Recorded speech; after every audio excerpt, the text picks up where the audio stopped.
ከዚህኛው ጋር ከሆንኩ ጀምሮ ግን ብልቴ መሽተት ጀመረ ማለት እንዴት ግራ ይገባል። ታክሲ ውስጥ ራሱ ሲሄድ በጣም ነበር ግራ የሚገባኝ። ማለት በጣም የሚሸተው ሰው ሁሉ ምንድነው ጫማ ነው እንደሚሸተው ምናምን ብሎ ዞር ብሎ ያዩ ይሄን ያህል ይሸታል ማለት ነው ጫማም ታክሲ ውስጥ እስኪሸት ድረስ? አዎ አሁን ራሱ እዚህ ተቀምጬ በጣም ነው ግራ እየገባኝ ያለውና ይሸታል ብዬ አስባለሁ። ለዛ ነው ሽቶ ይዤ ነው ዞረው። ከብልቴ ላይ ፀጉር ወሰዱ። ከብልትሽ ላይ ፀጉር? አዎ በሱ ነው እንትን ምን ልል የምችለው አሉኝ። ማወቅ የምችለው በሱ ነው። መርጌታው ናቸው እንደዚህ ያደረጉት? አዎ ግን አሁን ላይ ቤት ራሱ ነስሎ አይመጣም። አንቺ ግማታም ካንቺ ጋር ልግማማን መጣው ነው የሚለኝ።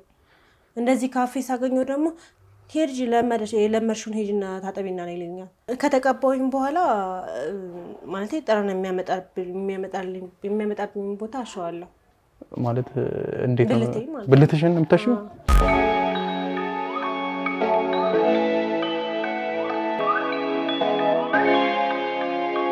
ሰላም ውድ ተመልካቾቻችን፣ ዛሬም በድጋሚ ተገናኝተናል። በዛሬ ፕሮግራማችን አንድ ባለ ታሪክ ይዤላችሁ መጥቻለሁ። ባለ ታሪካችን እዚህ ስቱዲዮ አብራኝ ትገኛለች። አብራችሁን ቆዩ። እንኳን ደህና መጣሽ። እንኳን ደህና ቆየኝ።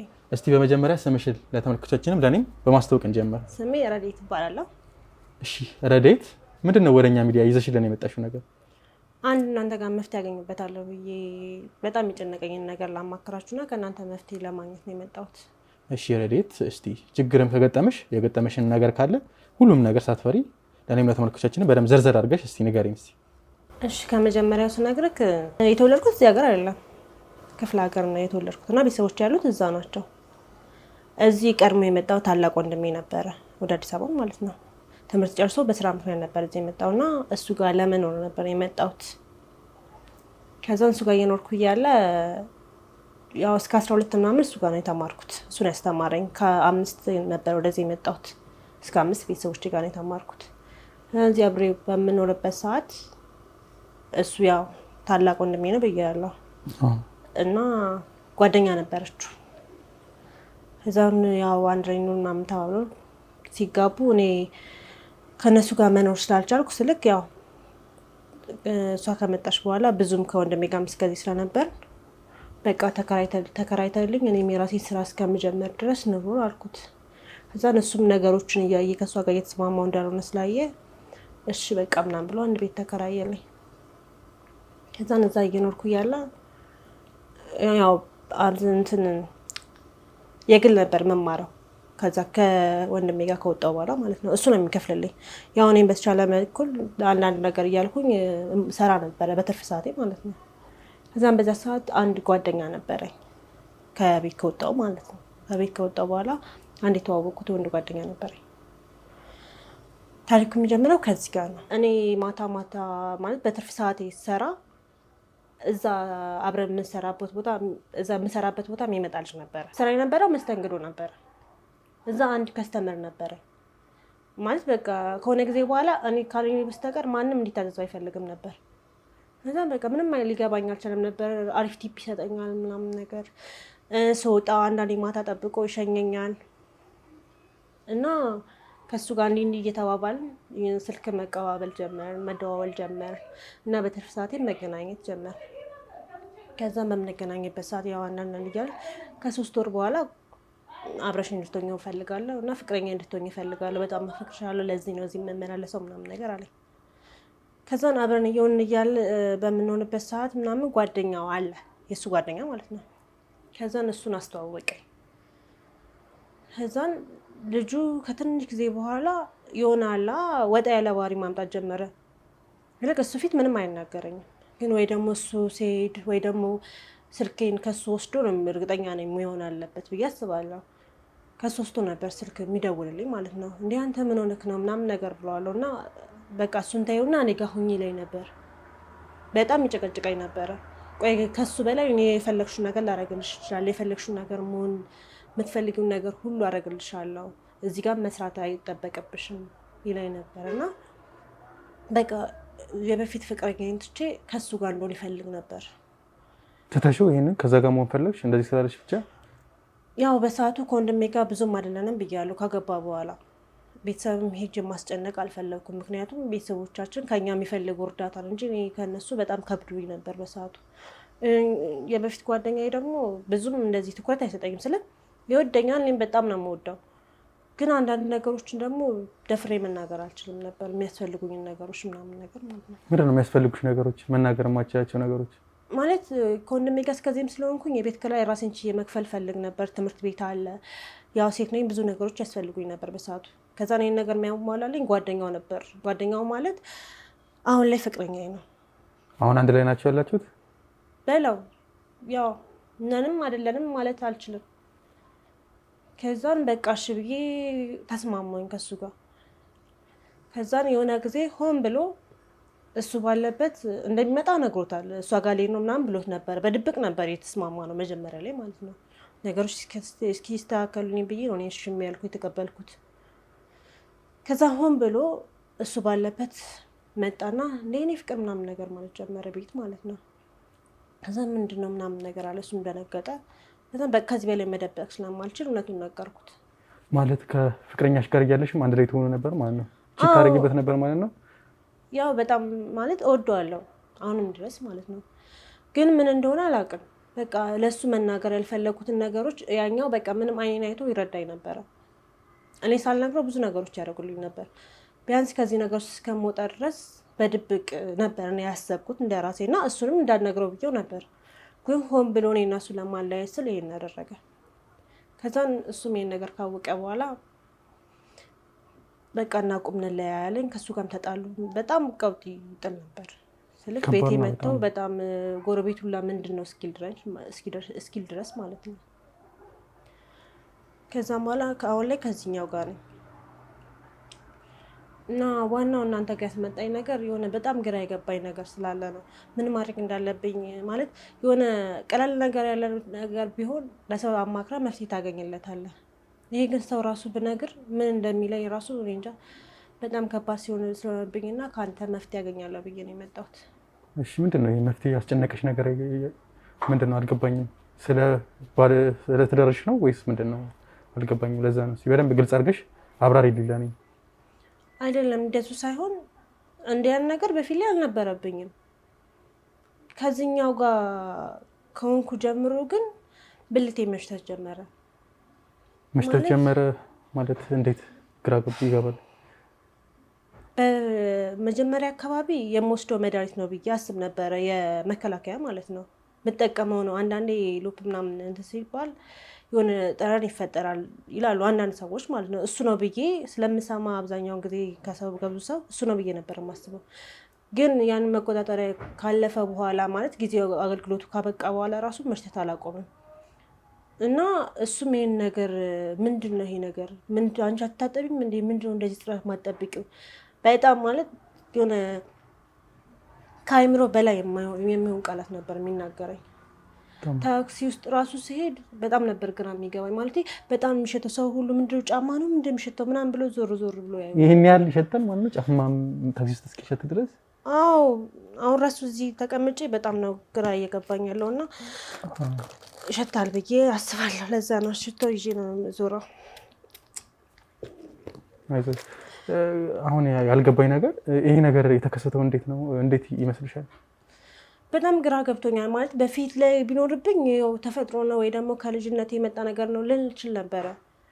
ግን ይሄ ከዛኛ ከመጀመሪያ ፍቅረኛ ጋር እንኳን እየሆንኩኝ ማለት አብሬ ብዙ ነገሮችን ያደርጋለሁ ከዛ ጋር እያለሁ፣ ግን ያን ነገር ተፈጥሮብኝ አያውቅም። ከዚህኛው ገጥሞሽ አያውቅም ማለት ነው? ኧረ አያውቅም። እንደዛ ቢሆን ቢያንስ የራሴ የተፈጥሮ ነው ብዬ አስብ ነበር። ግን ያን ነገር አጋጥሞኝ አያውቅም። አሁን ላይ ግን ከዚህኛው ጋር ከሆንኩ በኋላ ከተወሰነ ጊዜያት በኋላ ነው እንዲያን ነገር ላይ ሊፈጠር የቻለው። እና ሽቶ ይዘሽ ነው ዞሪ ማለት ነው እንደሆነ? አዎ እንደዛ ሰድቦኝ ራሱ አንዳንዴ ለምኜውም ቢሆን እንደምንም ብዬ ካፌ እንኳን ሳገኘው እንዲህ ለደቂቃ እንኳን አልቀመጥም። እየወጣሁ ወይም መታጠቢያ ቤት ደርሼ እመጣለሁ ምናምን እያልኩ 10 እየወጣሁ ነው የምመለሰው። አንድ ሰዓት ብንቀመጥ እንኳን አንድ ሰዓቱን ሙሉ መታጠቢያ በመሄድ ነው ጊዜ የማባክነው። ቆይ አሁን ይሄ ነገር ሁሌ እንደሸተተብሽ ነው ማለት የማይሸትበት ቀን የለም? አዎ ከሆነ ጊዜ በኋላ እንደዛ ነው። ከሰው ጋር ራሱን እንደ ጓደኞች ጋር ራሱን ለመገናኘት በፍጹም አልችልም። ስራ ሁላ እስከማቆም ደርሻለሁ። ስራ ማቆመሻል በዚህ ምክንያት? አውቅም ያለው ምክንያቱም ምሰራው እንደነገርኩ መስተንግዶ ነው። ሌላ ስራ እንኳን ባግኘት እንዴት ነው ጽዳት ማጠብቀው ምናምን ብለው ብዙ ቦታ ስራ አመልክቼ ነበር። ግን ምንድን ነው የምትሸጪው ምናምን አንቺ ጽዳት አትጠብቂም እንደሚሉ ማለት ያለሁበትን እንዴት ብዬ ልንገርህ? በጣም ግራ ገብቶኛል። ከባድ ነው ያለሽበት ሁኔታ። እና ታዲያ ሁላ ነገር ሲከሰትብሽ ሕክምና ለመሄድ አልሞከርሽም? ዘመናዊ ሕክምና መጀመሪያ ሞክሬ ነበር እና የሰጡኝ መድኃኒት ነበረ። ያን መድኃኒት ስራዬ ብዬ አንድ ቀን እንኳን ሳላቋርጥ ነበር የወሰድኩት፣ ግን ምንም መፍትሄ አላየሁበትም። ምን ዝም ብለው መድኃኒት የሰጡሽ? ምንድን ነው ችግሩ? አልነገሩሽም ስለ ችግሩ? ይህ መድኃኒቱ ሰጅና ከዛም በኋላ ውጤቱን ታየዋለሽ ብሎኝ ነበር ዶክተሩ ማለት ነው። ከዛ በኋላ ግን ምንም መድኃኒቱ በአንድ ቀን እንኳን ጊዜን ሰዓቴን ሳላሳልፍ ነው ወስጄ የጨረስኩት፣ ግን ምንም አላየሁበትም። ከዛን የሆነ ሰው እስቲ እንዲህ መርጌታ የሚባሉ ሰውዬ አሉ እዛ ሂጅ ብሎ ጠቆሙ። መርጌታ ጋር? ምክንያቱም በዘመናዊ ሞከርኩት፣ ምንም ለውጥ አላየሁበትም፣ ምንም ነገር ማለት ነው። የሆነ ትንሽ እንኳን ለውጥ ባይበት ደስ ይለኝ ነበር። ከዛም እሳቸው ጋር ሄድኩኝና ከብልቴ ላይ ፀጉር ወሰዱ። ከብልትሽ ላይ ፀጉር? በሱ ነው እንትን ልል የምችለው አሉኝ። ማወቅ የምችለው በሱ ነው። መርጌታው ናቸው እንደዚህ ያደረጉት? አለ የተባሉ ናቸው ተብዬ ነው የሄድኩት። ለዛም በጣም ሩቅ ቦታ ነው። ከዛን በቃ ከ15 ቀን በኋላ መተሽ ውጤትሽን ታውቂያለሽ ምናምን ነገር፣ እስከዛ ድረስ ምርመራ እናደርግበታለን ምናምን ነገር አሉ እና የሆነ የሚቀባ ነገር ሰጡኝ። የሆነ እንትን የተባላል የተቀመመ መድኃኒት አለና እሱን ተቀቢ ጧጧት ምናምን ነገር ብለው ሰጡኝ። ግን እሱንም እየተቀባው ነው፣ ግን ምንም ለውጥ ላይበት አልቻልኩም። ያው ድንገት እሳቸው ከ15 ቀን በኋላ ነው ያሉኝ። ሲሄድ ድንገት ያን የሚነገረኝ ነገር ነው። ቅርብ ጊዜ ነው ማለት ነው እነሱ ጋር? ያኛው መጀመሪያ ስለሞከርኩኝ ያንኛው እስቲ መድኃኒቱ ምናምን ሞከር ብዬ እሱን እስከምጨርስ ድረስ አልሄድኩም ነበረ። ቆይ አሁን ታዲያ መርጌታው ምን ያደርግለታል? አንቺን ፀጉር የወሰደበት ምን ላደርግበት ነው ያለሽ እሱ? እኔ እንጃ፣ ማወቅ የምችለው በዚህ ነው። እስከዛ ድረስ ደግሞ ይህን መድኃኒት ተቀቢ ጧጧ ስትነሺ ብለው ነው የሚሰጡኝ። ከዛስ እሺ ምን ተፈጠረ? ያው እንደነገርኩ እስካሁን ድረስ ያሉኝን መድኃኒት እየተጠቀምኩት ነው ያለሁት። ግን እኔ እስካሁን ድረስ ምንም እንደዛ እንደ ዘመናዊ ባህላዊ እንደ ዘመናዊ እንደተጠቀምኩት መድኃኒት ምንም ለውጥ አላየሁበትም። ድንገት ሌላ ነገር ይሆናል ብዬ እየጠበቅኩ ነው። ማለት ያ ቀን ደርሶ በዚህ ቀን ነው ስላሉኝ የዛን ቀን ሄጄ ነው ላውቅ የምችለው። ቆይና አሁን ታዲያ አሁን እርግጠኛ ነሽ አሁን አንቺ ብልትሽ አካባቢ ያለው ነው ሽታው የሚመጣው ወይስ ምንድን ነው? ሌላ ቦታም ሊሆን አይችልም ወይስ? እሺ ሌላ ቦታስ የሚሸትበት ቦታ አለ? የሚሸት አጋጣሚ? አይ አይደለም። ማለት እንደዛ ቢሆን እኔም ደስ ይለኝ ነበር። ምክንያቱም እንዲህ ያን ነገር እንደዚህ ለምታውቀው ሰው እንኳን ብንነግር በጣም የሚጠየፉክ መፍትሄ ከማምጣት ይልቅ ለአንተ ስም ለመስጠት ነው የሚሄዱት እና እንደዛ አይደለም። እርግጠኛ ነኝ ማለት ብልቴ ነው የሚሸታው። እንደውም በስሙ ማለት አሁን ራሱ እንደዚህ ተቀምጠክ እንዲህ ልታወራኝ እንደቻልክ ራሱ ግራ ገብቶኛል። ማለት ማንም አይጠጋኝም ነበር ይሄ ነገር ላይ ከተደረሰብኝ በኋላ ማለት ነው። አይዞሽ፣ ችግርሽ በጣም ከባድ ነው። እንፈታዋለን፣ ምንም እንትን አይልም። ግን እስቲ እኔው ግራ ስለገባኝ ነው እና አሁን ሌላ ቦታ የሚሸት ቦታ የለም ነው የምትይኝ? አሁን ምናልባት ብልትሽ ላይሆን ይችላል ብዬ ስለጠረጠርኩኝ ነው እኔ። አይ የለም፣ ምክንያቱም ቢሆን ኖሮ እኮ ዶክተሩም የመድኃኒት ተጠቀሚ አይለኝም ነበር። እሳቸውም ይሄን ነገር ተቀቢና መፍትሄውን ታየዋለሽ፣ ከዛ ድረስ ደግሞ እኔም ይሄን ምርመራ ልጨርስና ከ15 ቀን በኋላ ነው አይለኝም ነበር። እኔ ለደቂቃ እንኳን ሳልታጠብ ብቀመጥ እንዴት እንደሚሸት። ስለዚህ ሌላ ቦታ ቢሆን ኖሮ ለምን እንደዚህ? ምክንያቱም ቢያንስ ታጥቤ ለትንሽ ሰኮንድም ቢሆን የሆነ ነገሩ ይቀንስልኛል እና ሌላ ቦታ ቢሆን ይሄን እንደዚህ ይሆናል ብዬ አላስብም። እሺ እና ታዲያ ፍቅረኛሽስ እንዴት ነው? ከአንቺ ጋር የሆነ ነገር ተከስቶ ከአንቺ ጋር እንዴት ነው ያለው ግንኙነታችሁ? እንዴት ነው? አሁንም ጥሩ ግንኙነት ላይ ነው ያላችሁት? አይደለንም። መጀመሪያ ላይ በጣም ይለምነኛል ብዬ ነበረ። ከኔ ጋር ለመሆን ያላረገው ነገር የለም ነበር። ከሚወደው ጓደኛው ጋር ራሱ ተጣልቶ ነበር። ግን አሁን ላይ ቤት ራሱ ነስሎ አይመጣም። አንቺ ግማታም ከአንቺ ጋር ልግማማ ነው መጣው ነው የሚለኝ። እንደዚህ ካፌ ሳገኘው ደግሞ ሄድጂ የለመድሽውን ሄጅና ታጠቢና ነው ይለኛል። ካፌ ራሱ ተቀምጠ ማለት ነው ምንድን ነው የምትሸችው ምናምን ነገር ማለት እንዴት እንደምገልጽልህ አላውቅም። ማለት በጣም ነው ቃላቶች የሚከብዱት። እንደዛ እንዳለመነኝ እንደዛ እንዳልሆነ አሁን እንዴት እንደሚጠየፈኝ ብታውቅ ኖሮ ከባድ ነው። እና አሁን አንቺ እሱ እንደዚህ ሁላ ነገር እያለሽ እንደዚህ እየሰደበሽም እያንቆጠጠሽም እንዴት አብረሽው ቆየሽ? ግራ ስለገባኝ ነው። ምክንያቱም ምን ላድርግ፣ አንደኛ ከወንድሜ ጋር እስከዚህ ነን። እንደውም ከበፊቱ አሁን በጣም እየተቆራረጥን ነው። ለቤተሰብም እንደዚህ ብዬ መናገር አልችልም። ምክንያቱም ምን ይሉኛል? ምን ነገር ነው የሚሰማቸው? የቤት ኪራይ እሱ ነው የሚከፍልልኝ። ወንድምሽ ነው ወይስ ፍቅረኛ? ወንድምሽስ? እሱ እስከዚህም ነን አሁን። ምክንያቱም ብዙ ነገሮች አሉ በመሀላችን ከሱ ጋር ያቆራረጡ ነገሮች አሉ። ትምህርቴን ትቻለሁ እና በዛ ምክንያት ነው ማለት በዚህ ምክንያት እንዴት ብዬ ልማር? እንዴት ነው ክፍል ገብቼ የምማረው? ማለት ስልጠና ምናምን ከባድ ነው የሚሆንብኝ። ከተማሪ ጋር ተቀምጬ መማር ስለማልችል ብቻ አቁሜያለሁ። ይሄን ከሰማ በኋላ ነው ተንግሮች ስልኬ እንዳትደውይ ብሎ ዘጋብኝ። ወንድምሽ እንዳትደውይ ብሎ ዘጋብሽ? ትምህርት እና ይሄን ነገር አልነግረውም። አንቺ ትምህርት እንዴት መማር አልቻልኩም ችግርሽን ብትነግሪው ምናልባት ሊረዳሽ ይችል ነበር። ብዙ ጊዜ ጠይቆኛል። ብዙ ጊዜ ለምንድን ነው ንገረኝ ብሎኝ ነበር። ግን እንዴት ብዬ ነው የምነግረው? ምን ብዬ እኔ ጋር ስትኖሪ ይሄ ነገር ያልተፈጸመው ቤት ከተከራየሽ በኋላ ነው ይሄ ነገር የተፈጸመው ሊሆን ይችላል። ማለት በፊት ላይ ቢሆን እሺ ችግር የለውም ይረዳኛል፣ ልነግረውም እኔም ችግር የለብኝም ነበር። ግን እሱ ከዛ ቤት ከወጣ በኋላ እና ከዚህ ሰው ልጅ ጋር ከሆንኩ በኋላ እንዲህ አይነት ነገር እያዩ ያለሁት እና እንዴት ብዬ ነው የምነግረው? ብለውስ ምንድን ነው የሚለኝ? አይ ምናልባት እኮ አሁን የደረሰብሽ ችግር አለ። አሁን እንደዚህ አይነት ችግር በጣም ብዙ ነገር እያሳለፍሽ ነው ያለሽው እና ነግረሽው ከሱ ጋርም ተስማምተሽ ምናልባት መፍትሄም ከሱ ጋር አሁን ጥገኛ ሆነሽ ከፍቅረኛሽ ጋር እሱም እየሰደበሽ ያንቆጠጠሽ።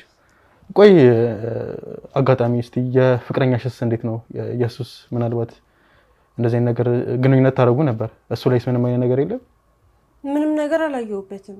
ማለት እንዲያን ነገር ከተፈጠረብኝ በኋላ የሆነ ቀን ብቻ ይመጣና ውይ ገማሽ ሸተሽ እያለኝ ነው የሚወጣው።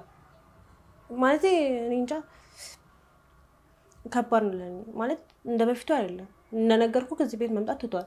ካፌ እንኳን ስንቀመጥ ሂጂ እንደለመድሽ ታጥበሽ ነው ያትሽተሽ ነው የሚለኝ እና ያው ቤት ኪራይ ይከፍልልኛል እንጂ እኔ እንደ በፊቱ አይደለም። ቆይ አሁን የምትነግረኝ ነገር እንዳለው ከባድ ነው። ሰውም እየሰደበኝ ነው ምናምን ብለሽኛል። አሁን እኔ ጋር ተቀምጠሽ ግን ያን ያህል እየሸተተኝ አይደለም። ምክንያቱም ሽቶ ስለተጠቀምኩ ነው። ሽቶ ማለት ለዚህ ፐርፐዝ የምትጠቀሚው ነው? አዎ፣ ምክንያቱም ታክሲ ግዴታ የሆነ ቦታ ለመሄድ በጣም አስፈላጊ ካልሆነ በስተቀር ከቤት አልወጣም። ያው እንደነገርኩ የቤት ኪራይ ለአንዳንድ ነገር ብሎ የሚሰጠኝ እሱ ነው። ትምህርቴ ስላቆምኩኝ አንዳንዴ ከቤተሰብ ጋር ለሆነ ጊዜ ነገር ብዬ ምናምን ነገር የምቀበለው ብር አለ ከፋዘር ላይ ማለት ነው። በሱ ነው እንጂ በጣም አስፈላጊ ነገር ካልሆነ በስተቀር ከቤት አልወጣም። ቆይና አሁን ይሄ ነገር የተከሰተብሽ ስንት ጊዜ ሆነው? ምን ያህል ጊዜ ሆነሽ ይሄን ነገር እየሰደብሽ ካለሽ?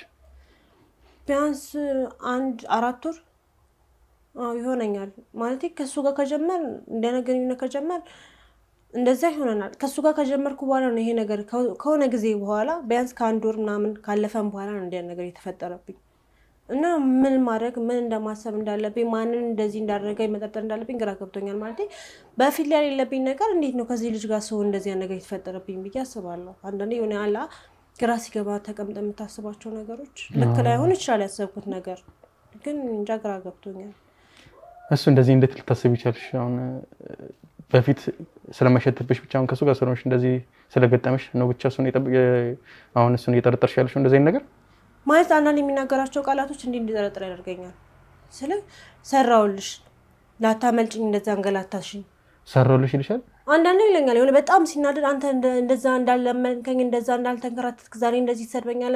አንዳንዴ ንዴት እሱ እንደዛ ሲናገረው ኧረ እባክሽ ሰራውልሽ ላታመልጭኝ እንደዛ አንከራተትሽኝ ከጓደኛዬ ጋር አጣላሽኝ እንደለያየ ያደረግሽኝ ይለኛል። እና አንዳንዴ እንደዚህ ሲለኝ ለምንድን ነው እንደዚህ ማለት ያስፈለገው? ሰራውልሽ ምን እዚህ ጋር አስመጣው ብዬ አስባለሁ። ለዛ ነው ድንገት ያው በፊት ላይ በጣም ከእሱ ጋር እንደማሉና የሆነ ማለት እንደማልፈልግ እንዲህ ነው ጓደኛ ላይ እንደዚህ የምታደርገው ብዬ በጣም ስለምሰድበው መሰለኝ እንደዚህ የሚለኝ ብዬ አስባለሁ። ሰራውልሽ እያለሽ ምናምን ከሆነ በጣም ከባድ ነገር ነው። ግን እኔ አሁን ግራ ገባኝ። ሰራውልሽ እሱም እንደዚህ ካደረገብሽ እንዴት ነው ቤት ተከራይቶ የሚያኖርሽ ብዬም ስልሽ ግራ ስለገባኝ ነው። ምናልባት ሌላም እንደዚህ ጥሩ ነገር ምናልባት እስቲ ንጽህና ችግር ነው ምናምን ብለሽኛል። ይሄ የመድኃኒት የሚቀበለው ነገር ነው ብለሽኛል አይደለ? እንዴት ነው እሱ ነገር? እንዴት ነው በደንብ ብዙ አጣርተሽበታል እንደዚህ ነገር እንደሚፈጠር? ያው እንደነገርኩ የተወሰነ ጊዜ መከላከያ ስትጠቀም የብልት መሽተት ያመጣል የሚል ብዙ ሰዎች እንደዛ አምጥተውብን ያውቃሉ ሲሉ ሰማለሁ። ግን ይሄ መከላከያ እንኳን አቁሜያለሁ። ምክንያቱም እሱ እዚህ ስለማይመጣ ምን አደረገ ይወስዳለሁ። ምክንያቱም ከኔ ጋር እንዳይነት ነገር አይፈልግም አሁን ላይ።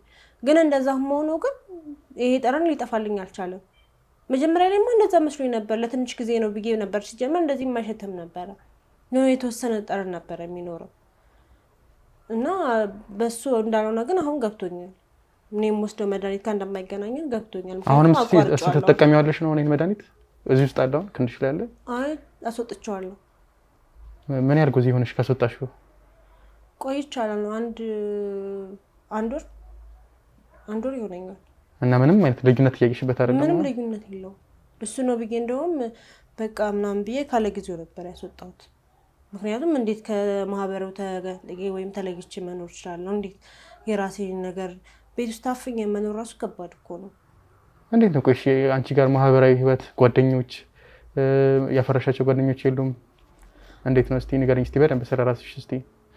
ያው አብረን የምንማሩ ጓደኞች አሉኝ፣ የሰፈርን ጓደኞች እንደ ማንኛውም ሰው ጓደኞች አሉኝ።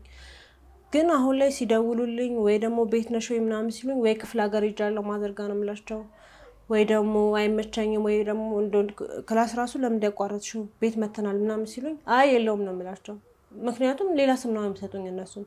አንድ ጓደኛዬ ነበረች፣ ለእሷ ሁሉም ነገር ስነግራት ነው እሷ ናት እንደውም እስቲ ሐኪም ቤት ሂጂ ብላ ምናምን ነገር አንዳንዴ እንደውም ትበጣለች። ግን እኔ መውጣት አልችልም ከቤት በዚህ ምክንያት። እሷ ናት ሐኪም ቤት እንዴት ራሱ ያደረገች።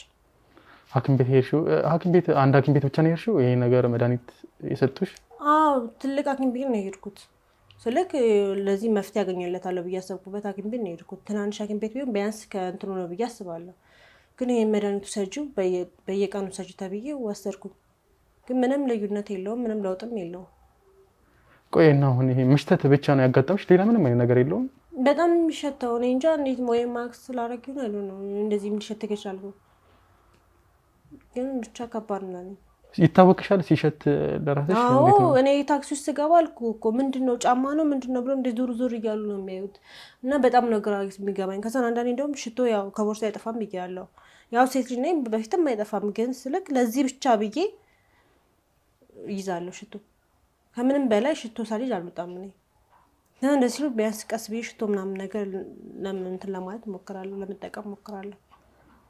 ሽቶ እና ታዲያ ሽቶ ይዘሽ አሁን እኔ ጋር እየሸተተኝ አይደለም ብዙ። ምናልባት ማስክ ስላደረኩ ሊሆን ይችላል አላውቅም። እና ግን ይሄን ነገር ታዲያ እንደዚህ የሚቀንስልሽ ከሆነ ምናልባት እንደዚህ እያረሽ ስራም ለመስራት አልሞክርሽም? ከጓደኛሽ ጋር አሁን ጠርጠረሽው አብረሽው ከምትሆኝ ጸበልስ ግን ለመሄድ አልሞክርሽም? ይቅርታ አድርጊልኝና እንደዚህ ነገር ሲፈጠር ጸበል መሄድ እኮ ትልቅ ነገር ነው። ልክ ነህ። ግን አሁን ካለሁበት አንጻር እዛ መሄድ አልቻልኩም። ምክንያቱም ብዙ እዛ ለመሄድ ብዙ ነገሮችን ማዘጋጀት አለብን። ምን ማዘጋጀት አለ? ጸበል ለመሄድ ምን ማዘጋጀት ያስፈልገዋል? ስልክ አሁን ለምሳሌ እዚሁ አካባቢ ቤተክርስቲያን ምናምን ሊሆን ይችላል። ግን ከሰው ጋር መቀየጡ በጣም ፈራሁት። ማለት እዚህ ግን ምንድነው ምናምን ይሉኛል ብዬ በቃ የምሳቀቀው እኔ ሰው ምን ይለኛልን ነው። ለዛ ነው በሬን ቆልፌ የምቀመጠው። እናንተ ጋር ራሱ ዛሬ እዚህ ስቱዲዮ ለመምጣት እንዴት እንደመጣው እኔ የማውቀው። እኔ እንደዚህ እንደ ጓደኞቼ መሆን አቅቶኝ አይደለም፣ ግን ያለሁበት አንጻር እንደዛ ያደርገኝ። ጸበል መሞከር ፈልጌ ሰው ምን ይለኛል? እሺ ጸበል ቦታ ሰው ምንም ላይለኝ ይችላል፣ ግን እዛ ድረስ እስከምደርስ ድረስ ሽታውስ ምን እንደማደርገው? እሺ አሁን ታዲያ የጠረጠርሽው ጓደኛሽ ፍቅረኛሽን ነው አይደለ? እስቲ ምናልባት ሌላ ሰውም እንደዚህ የጠረጠርሽው የለም? የጠረጠርሽው ማለት የሆነ ነገር ያደርግብኛል ብለሽ ነው ምናልባት አይደለ? ካልተሳሳትኩኝ። እና ሌላስ እንደዚህ ያደርግብኛል ብለሽ የመጠረጠሪው ሰው የለም? ማለት ነገርኩ ከሱ ጋር ከጀመርኩ በኋላ ነው ይሄ ነገር የተፈጠረው። እናም የሚናገራቸው ቃላቶች ለዚህ ነበር ወይ ለዚህ ነበር እንደዛ ስታገኝ የነበረው ከኔ ጋር አልሆነም ብለሽ በአንቺ ምክንያት ጓደኛዬን አብሮ አደጌን አጣሁት፣ ሰራሁልሽ፣ እኔም እስከምሰራልሽ ነበር የቸኮልኩት፣ ተጠቅሜ እንድጥልሽ ነበር የፈለግኩት። በቃ የማይናገረኝ ቃላቶች ይሉ እኔ እንጃ።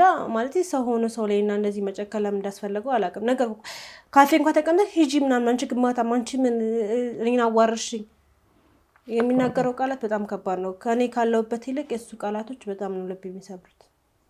ቃላቶቹ በጣም ከባድ ናቸው። እንደነገርሽኝ ከሆነ ግን እሱ ነው ብለን መደምደም በጣም ከባድ ነው። እና ታዲያ ሁሉ ነገር ሲፈጠር የድሮ ፍቅረኛሽስ እንዴት ነው? ከሱ ጋር ግንኙነት አታደርጊም?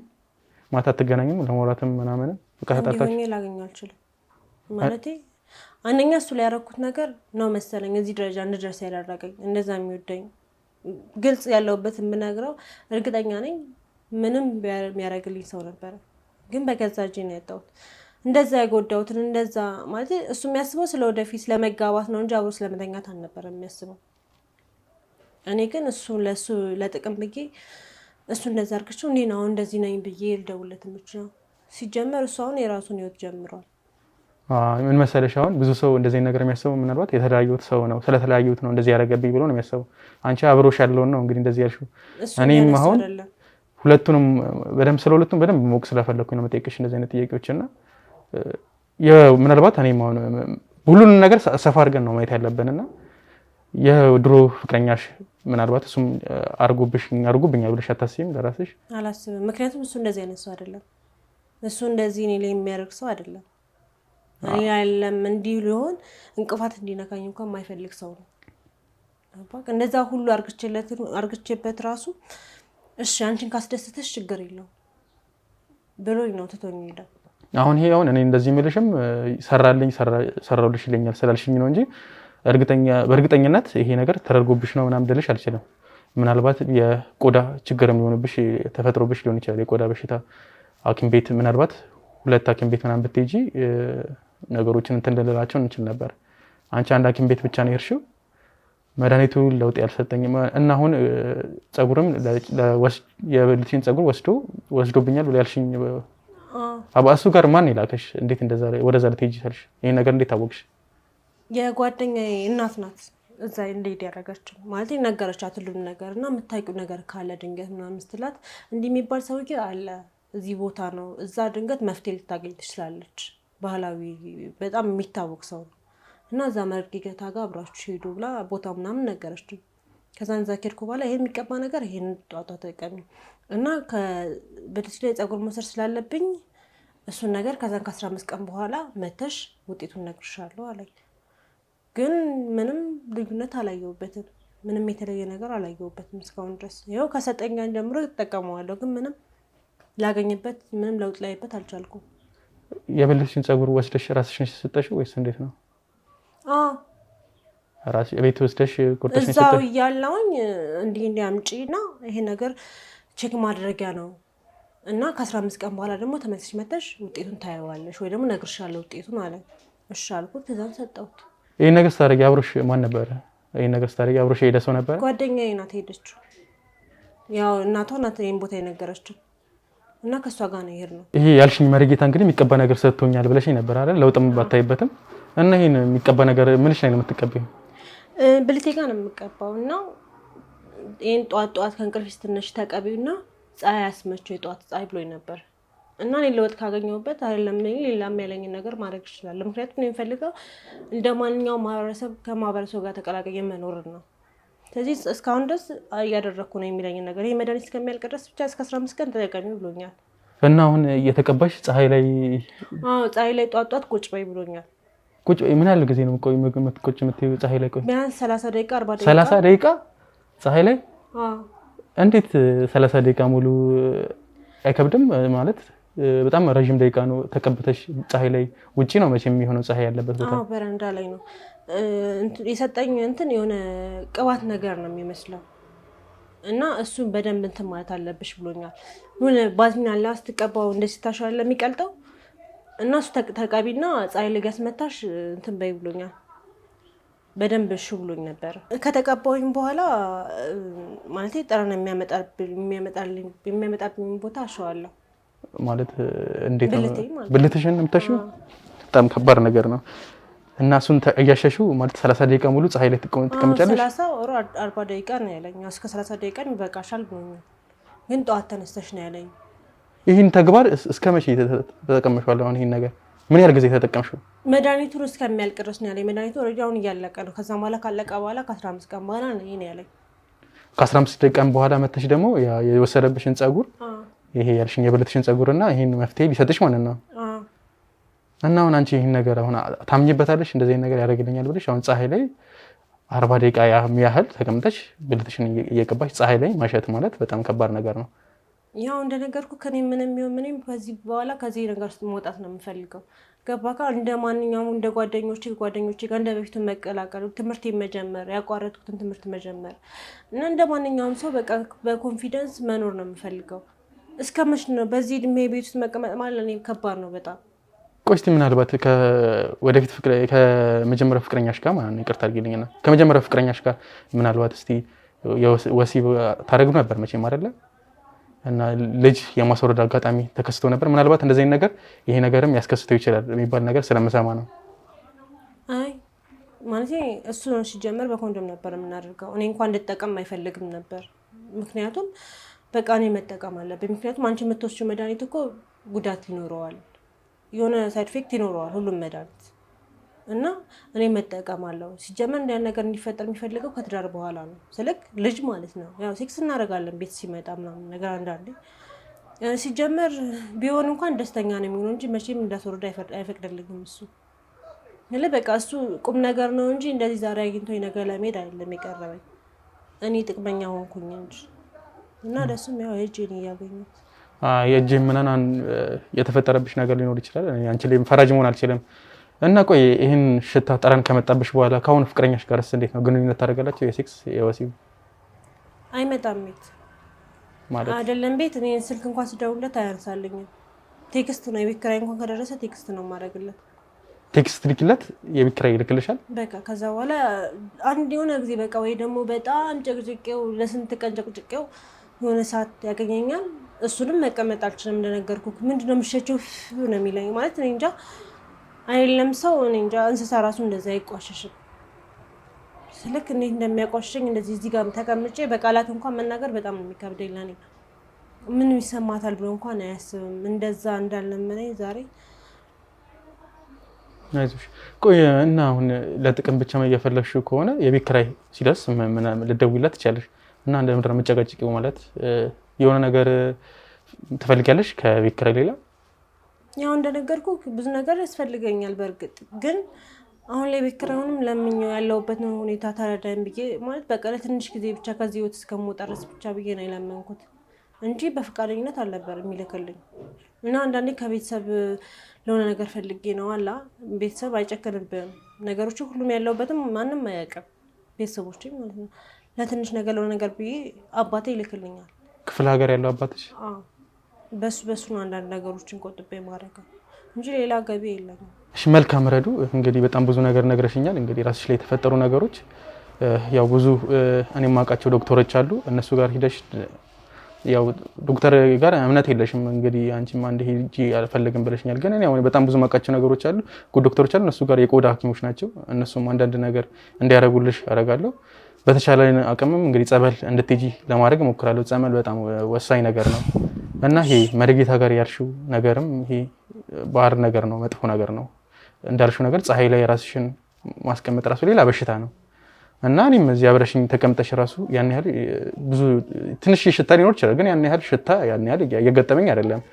ራስሽ ላይም ሌላ ጭንቀት ነው እየፈጠርሽ ያለሽው። እንደዚህ ነገር ባታስቢ፣ ራስሽ ላይ ጭንቀት ባትፈጥሪም ጥሩ ነው። በቃ ማህበራዊ ህይወትሽ ላይ እንደምንም ነገሮችን ተቋቁመሽ ይሄ ነገር ያልፋል። እኔም ዶክተሮች አሉ፣ ጸበልም ሄደሽ ነገሮችን እናሳልፋቸዋለን። አንቺም ራስሽን ብዙ ጫና አታርጊበት እልሻለሁ። አመሰግናለሁ። እሺ መልካም። ያው እንግዲህ ተመልካቾቻችን የዛሬ ፕሮግራማችን ይህን ይመስላል። በቀጣይ በሌላ ፕሮግራም እስከምንገናኝ ቸር ሰንብቱ።